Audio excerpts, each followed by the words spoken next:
Now the whole earth had one language and the same words.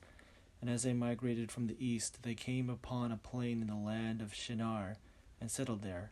And they said to one another, Come, let us make bricks, and fire them thoroughly.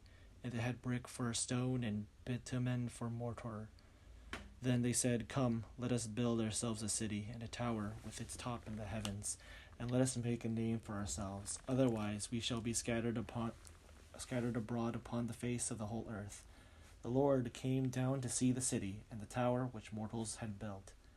And the Lord said, Look, they are one people, and they have all one language, and this is only the beginning of what they will do. Nothing that they propose to do will now be impossible for them.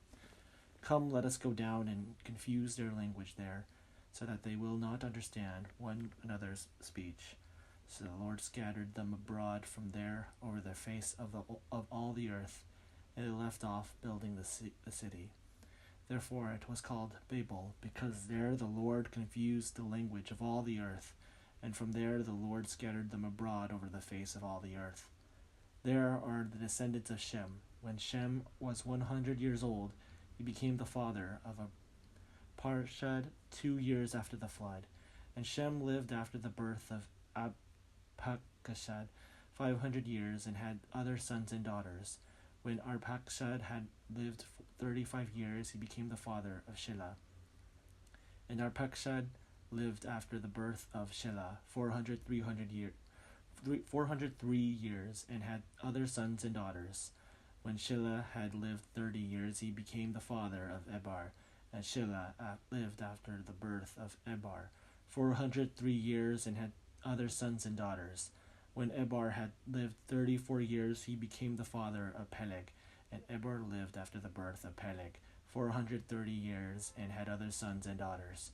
When Peleg had lived 30 years, he became the father of Reu. And Peleg lived after the birth of Reu 109 years, and had other sons and daughters. When Reu had lived 32 years, he became the father of Serug.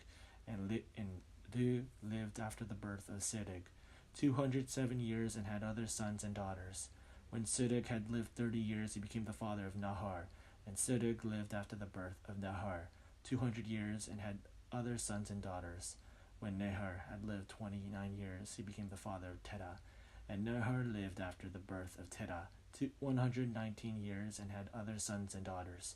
When Terah had lived 70 years, he became the father of Abraham, Nahor, and Haran.